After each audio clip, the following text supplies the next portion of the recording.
Hello. I'm a very late addition to the lineup this evening. I met the lovely Anya on Monday evening, and she said, there's a gig on Thursday night, you might like to talk about your research. So because I'm very passionate about my research, I thought this would be fantastic.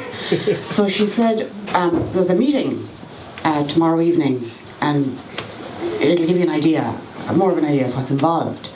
So I said, fine, I'll go to the meeting. Now, I'm not a very good timekeeper, right? So I was an hour and 40 minutes late to the meeting. Consequently, I missed the whole point of this evening. Like, totally. And my research is in the area of sexual behaviour and consent, or lack of consent, and that's not very funny. So I'm not going to talk about it. And I don't want to create an expectation that I'm going to be funny, because I'm not. At all. But I went to the meeting on Tuesday evening, and the first person I saw when I walked in the door, well, actually the only person I saw, was Professor Brian Hughes from the School of Psychology. Now, Brian is considerably more senior and accomplished than I am. And so I don't know if many of you have these sort of moments, I don't have them very often, but I had a moment of clarity that was so vivid in its intensity as to be almost overwhelming. Because it was in the moment that I saw Brian that I realised that my self-diagnosis of imposter syndrome was indeed correct. And so when I was having a chat with myself then in the car the next morning on my way into NUI Galway, and I said to myself, I really enjoy talking to myself. I do it a lot, actually, because I find myself a most engaged and receptive audience to my own musings, right? So I was having a chat with myself anyway on the way in to work, and I asked myself, what am I going to talk about on Thursday night? And I had another moment of clarity. So that was 2 in 24 hours. And we're halfway through the month of April, so quota has been exceeded. And I said, right, okay, I am standing before you tonight as a third-year PhD in a 4-year program. Okay, I'm nearly out the gap. All I have to do now is write the first word of the 80,000-word thesis, which I will do, and I will submit on time. All will be well, all manner of things will be well. So I thought, right, that I might talk about, or maybe take you through my journey in psychology and how I came to be standing before you tonight as a third-year PhD in the School of Psychology.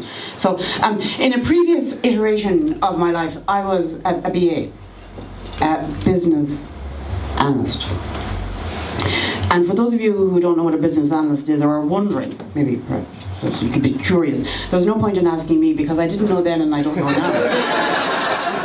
But in the company that I worked for, it meant that you were in sales, right? So I used to sell internet banking software to banks, obviously, and this invariably involved selling them to banks in third world countries, right? That at the time had little or no internet connectivity. So I was very good at sales, actually, and I was very successful at selling a need that didn't exist. Right? And this was Celtic Tiger days, now, right? There's another little game I like to play with myself. That doesn't sound right. That doesn't sound right. Well, one of the games that I like to play, right, well, you know what I mean. If there are any of you here who like to play a similar game with yourselves, I like to play the game going, I wonder what age he is. You know, I wonder what age she is. So if any of you are wondering, because I worked during the Celtic Tiger, you know, so I was an adult then. If you're wondering, I wonder what age she is, I'm actually 10 years older than I look. Okay, so, and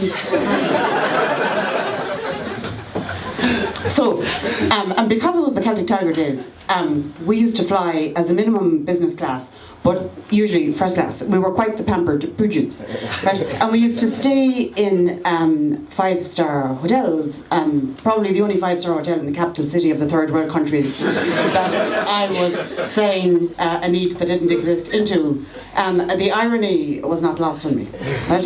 So, and I used to very much enjoy people watching at the airport. So this obviously translated into, a conviction that I could be good at psychology. So I decided to study for a degree in psychology. So I did that with the Open University, right? And I studied on the planes, on the long-haul flights to the third world countries, selling a need that didn't exist. And it's all quite a haze, because I was drunk for most of it. Because, you know, as they say, one in the air is worth two on the ground. So anyway, after that, I had children, right? And I became SAHM, stay-at-home mother, which is not to be confused with BDSM, which I'm kind of into at the moment. Well, I'm not into it, but I just like broadening well, not so much the research base, but the reading base associated with my research, which is sex. Not, of course, that a SAHM couldn't be into BDSM. I'm sure they could, right? But I'm just not really. Where was I? Well, so after producing the Air and Spare, right, I thought, what am I going to do now, right? So actually, at the same time, my mother-in-law died suddenly, which was very sad. And my husband at the time, well, he's still my husband, so I should probably rephrase that. At the time, my husband thought it would be a really good idea if we moved from Dublin to her, he was an only child, moved from Dublin to her house in Broadford in County Clare. Because he couldn't give it away, really, in 2009, don't mind, let it, right? So we moved to Broadford in County Clare.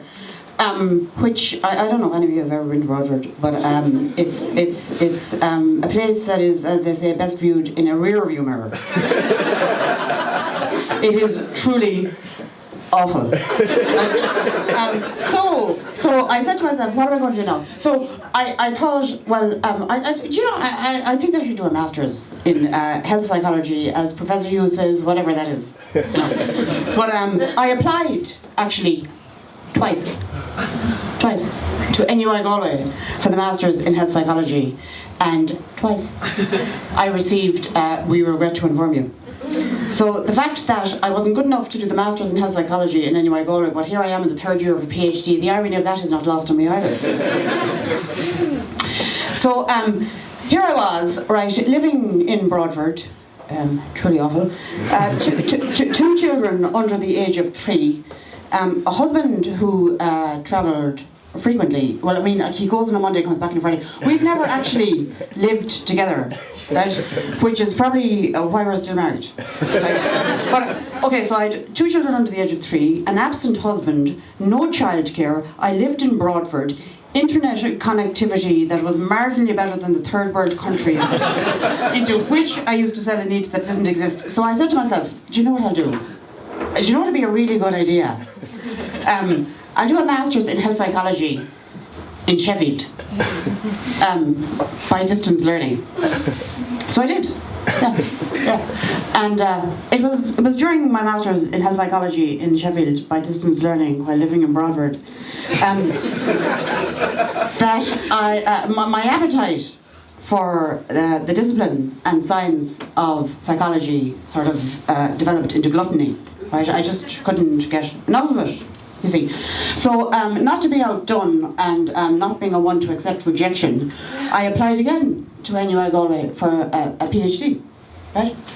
And in a completely unrelated area to the one I'm in at the moment. It's so unrelated that I can't really remember what it was about. But it was the one they accepted me on, but it's not what I'm actually doing.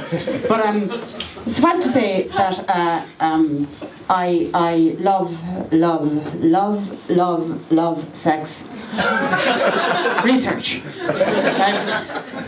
So, just in conclusion, that's my journey to being a third-year PhD in psychology, standing before you tonight. But can I just say, in conclusion, that there are a number of us here, a number of my colleagues on the ground floor, because that's where the PhD candidates hang out. And we're here tonight because one of the family is leaving. Right? Our office, I share an office with this person, her name is Teresa Corbett, I will name her. Teresa is leaving for pastures new, and our office is known as the Brady Bunch, right? And I'm obviously the mother, because they're all in their 20s. So I suppose I wouldn't be standing here in my third year of a PhD if it wasn't for these colleagues, these amazing, and that's a word that's just way overused in the English language, but it's entirely appropriate when I describe my colleagues. You have sustained me with your humour, your support, your insight, your ridiculousness at times, which is matched, if not exceeded, by my own. And I thank you for that, and I hope you'll sustain me further with all of those things. But can I just say thank you so much, lovely Teresa. We will miss you terribly, but all of the very best, my darling. Thank you.